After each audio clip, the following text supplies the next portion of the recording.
مسئلے تب شروع ہوئے جب امام غیبت کبریٰ میں گئے. اب غیبت کی مصلحت کیا ہے یہ پروردگار عالم جانتا ہے. مصلحت خدا ہے کہ امام زمانہ کب ظہور کریں گے، لیکن غیبت میں جانے سے پہلے امام شیعہ معاشرے اور شیعت کے بدن کو کم از کم اتنا بالغ سمجھتے تھے کہ وہ غیبت میں چلے گئے. ایک بچہ ہے، فیڈنگ کی ضرورت ہے، پھر دانت نکلتے ہیں، پھر ہلکا اسے کھانا دینا ہے، پھر تھوڑا بڑا ہوتا ہے، مسلز مضبوط ہوتے ہیں. مطلب امامت نے شیعہ معاشرے کو اتنا مضبوط کر دیا تھا قانون و قوانین دے کے کہ اگر میں غیبت میں چلا بھی جاؤں اس کو اتنا سکھا دیا ہے یہ اپنی سروائیول کی جنگ خود لڑ سکتا ہے. اب کچھ مسائل ہیں جو شاید پاکستان میں، کیونکہ مجلس ہر کوئی سنتا ہے تو ڈیٹیل گفتگو تھی اسپیشلی اسماعیلیوں پہ، لیکن میں تھوڑا گریز کروں گا کیونکہ ایسا نہ ہو کہ پھر جو اس فرقے کے لوگ ہیں وہ ہم سے تھوڑا ناراض ہو جائیں. لیکن اس پہ کئی کتابیں لکھی گئی ہیں، آپ جا کے پڑھ سکتے ہیں.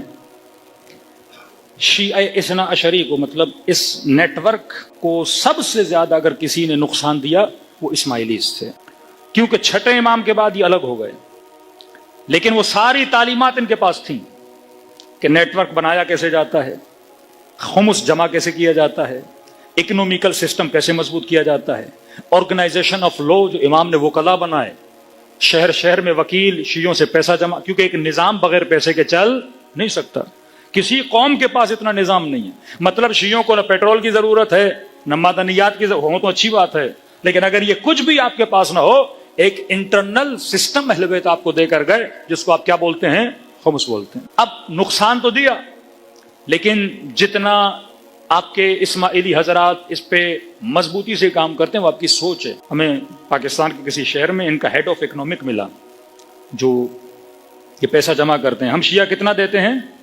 خمس، 5واں حصہ. آپ کے اسرائیلی حضرات 5واں حصہ نہیں 20واں حصہ دیتے ہیں. ہم سال میں ایک بار دیتے ہیں، وہ ہر مہینہ اپنی سیلری سے دیتے ہیں. صرف بلتستان کے لیے بتا رہے تھے 4 ارب کا بجٹ، 4 ارب روپے کا بجٹ، جس میں سب سے پہلے وہ اپنی قوم کے لیے خرچہ کرتے ہیں، پھر کچھ بچ جاتا ہے تو دوسری اقوام پہ بھی، کیونکہ این جی او انہوں نے بنائی ہوئی ہے آخان این جی او کے نام سے، اس پہ بھی کیا کرتے ہیں، خرچ کرتے بڑی مضبوطی سے. ان کے اندر کئی فرقے بنے. ایک فرقہ ان کے اندر بنا، ان کا عقیدہ یہ تھا، 2 لفظ یاد کر لیے، نزاریان اور مستعلیان. آج جو آخانی ہیں یہ فرقے نزاری کی باقیات، مستعلی ختم ہو گئے. ایک عقیدہ یہ تھا کہ جناب اسماعیل کی موت جو امام چھٹے کے زمانے میں واقع ہوئی تو کہتے ہیں وہ مرے نہیں تھے، گویا تقیہ میں چلے گئے تھے اور بعد میں وہ ظہور کریں گے اور یہی مہدی زمان ہیں. دوسرا ان کا فرقہ تھا، ان کو مبارکیہ کے نام سے مشہور تھا، وہ کہتے تھے کہ چھٹے امام کے زمانے میں اسماعیل چلے گئے اور ان کا بیٹا تھا محمد اور وہ ان کا کیا بنا، جانشین بنا، اور وہاں سے وہ فرقہ آگے بڑھا. لیکن انہوں نے ساری تعلیمات سیکھ لی اہل بیت علیہ السلام کی کہ عباسیوں کے زمانے میں انہوں نے اس قدر، کیونکہ نظاری جو فرقہ تھا پھر ان کا ایک داعی ہوتا تھا. داعی مطلب بہترین خطیب، گاؤں گاؤں جاتے تھے. یہ خطابت، اور خطابت کون سی اچھی لگتی ہے جس میں جوش ہو، لوگوں کو اٹھانا ہو، جنگ کے لیے تیار کرنا ہو، میدانوں میں لوگوں کو لے جانا ہو. گاؤں گاؤں سے لوگوں کو جمع کرتے تھے. شام میں، مصر میں، ایران میں ان کی حکومتیں تھیں. کچھ وہ فرقے جن کی شام میں حکومتیں تھیں، یہ کس کے دشمن تھے؟ عباسیوں کے حکومت دشمن تھے. کچھ وہ فرقے تھے جو بارڈرز پہ رہتے تھے، انہیں آپ کہہ سکتے ہیں اسماعیلیز کے، جن کیا دشمنی تھی ترکوں کے ساتھ، جیسے آپ کہتے ہیں ترکان سلجوقی، ان کے ساتھ یہ لڑتے تھے. مطلب ایک اہل سنت کا طبقہ جن کی دشمنی کن کے ساتھ بنی؟ ایک شیعہ طبقے کے ساتھ. لیکن یہ کون سے شیعہ ہیں؟ شیعہ 6 امامی ہیں، 6 امامی شیعہ ہیں. اب دشمنی عقیدے کی بنیاد پہ نہیں تھی. آپ کے ساتھ جو دشمنیاں تھیں وہ کس کے بنیاد پر ہیں؟ عقائد کے بنیاد پر ہیں. ان کے ساتھ جتنی دشمنیاں رکھی گئی تھی وہ اس بنیاد پر تھی کہ کہیں یہ آگے بڑھ کے ہماری زمینوں پہ قبضہ نہ کر لیں. کیونکہ مامون کے زمانے میں یہ ہوا، کیونکہ مامون کی والدہ ایرانی تھی، امین عرب تھا، اس نے اپنے بھائی کو بھی مارا، اس نے اپنی حکومت کا دارالخلافہ خراسان کو بنایا. تو عرب اس سے بڑے ناراض تھے، کیونکہ مامون کے زمانے میں جو آفس کا کام تھا وہ ایرانی کرتے تھے، خلافت عربوں کے پاس تھی. فوجوں کے اندر ترک داخل ہو چکے تھے کہ عرب کے یہاں ایک مثال تھی کہ عباسیوں کی خلافت کے آخری زمانے میں خلافت اتنی کمزور ہو چکی تھی کہ کہتے خلیفے کی مثال ایک بغبغا کی طرح ہے. مطلب پنجرے میں پڑا ہوا ایک طوطا، یہ طوطا وہی بولتا ہے جو اسے ترک بلواتے ہیں. یہ ترکان سلجوقی، ان کی حکومت آ گئی، پھر آپ عثمانیوں کا زمانہ دیکھتے ہیں، مطلب پوری فورسز اور فوجوں کے اندر ترک آ گئے، کیونکہ مسلمان جب علاقے فتح کرتے تھے تو ان کے لوگ فورسز میں آتے تھے، اب فورسز میں ان کی تعداد اتنی بڑھ گئی، پوری فوجوں کا کنٹرول ترکوں کے ہاتھ میں چلا گیا۔ ایرانی آفیسز میں آ گئے مامون کے زمانے میں، مامون کے جانے کے بعد پھر جب عرب آئے تو انہوں نے ایرانیوں کو باہر کر دیا، اب دو ہی لوگ رہ گئے، عرب تھے اور ترکان تھے، ترکوں کا بڑا قبضہ تھا، اور آہستہ آہستہ انہوں نے خلافہ اور خلیفہ بالکل محتاج ہو گیا، مطلب جو یہ فوج کہتی تھی وہی خلیفے کی زبان پر آ جاتا تھا۔ اب ان کی دشمنی کن کے ساتھ؟ انہی کے ساتھ، شیعیان شش امامی کے ساتھ۔ مصر میں بھی ان کی حکومت تھی، شام میں بھی ان کی حکومت تھی۔ آج کئی مومنین جب شام جاتے ہیں تو جا کر دیکھتے ہیں جناب فضا کی قبر بھی ہے، مختلف قبور، یہ قبور جھوٹی قبور تھیں جہاں پر جن اسماعیلیوں کی حکومت تھی، کیونکہ یہ لوگوں کو نہیں چاہتے تھے کہ مکے کی طرف جائیں، تو کہتے تھے جس نے جو زیارت کرنی ہے ہم وہ زیارت گاہیں یہاں پہ بنا دیتے ہیں۔ انہوں نے گویا شبیہیں بنائی، بائی ٹائم وہ شبیہ کس میں بدل گئی؟ قبر میں بدل گئی۔ حالانکہ جناب فضا کبھی شام میں آئی نہیں ہیں، یہاں سفر کرنے کے بعد جب مدینہ قافلہ واپس گیا کوئی بی بی یہاں پہ واپس نہیں آئی، تو جتنی آپ قبور وہاں حد اکثر دیکھتے ہیں بے علاوہ جناب سکینہ سلام اللہ علیہا، بی بی زینب سلام اللہ علیہا کے علاوہ کافی ایسی قبور، صلوات پڑھے محمد و آل محمد پر۔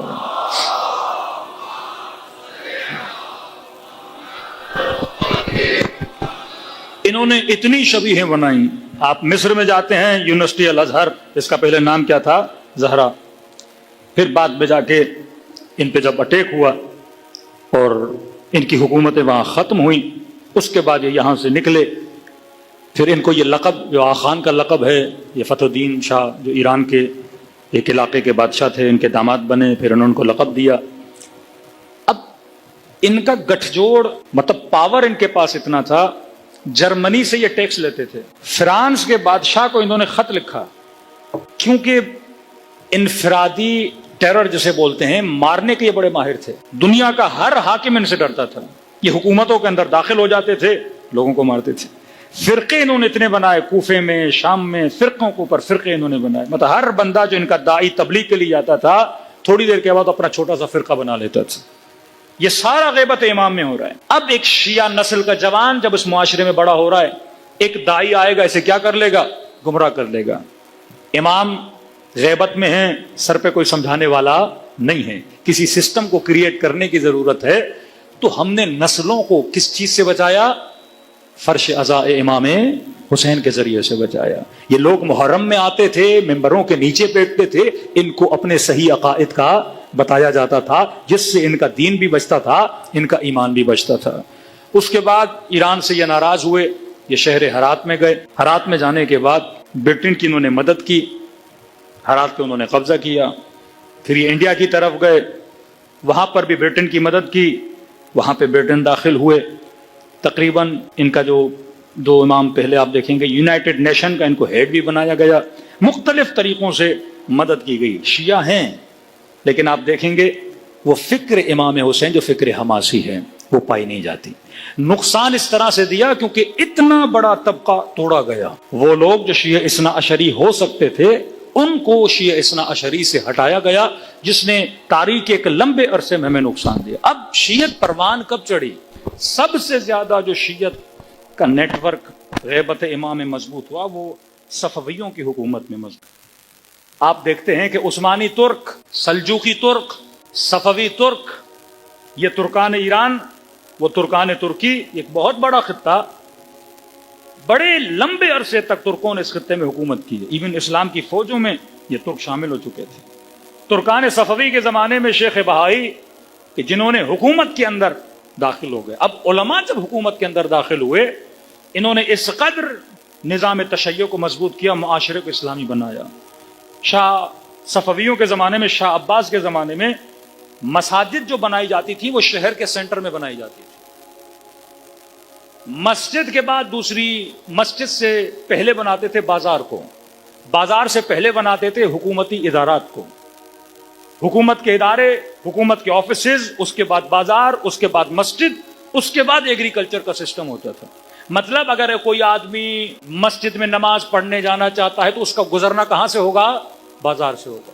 تو سارے بازار والے مسجد کو دعائیں دیتے تھے کہ نمازی مسجد میں جانے سے پہلے کہاں سے گزرتے ہیں؟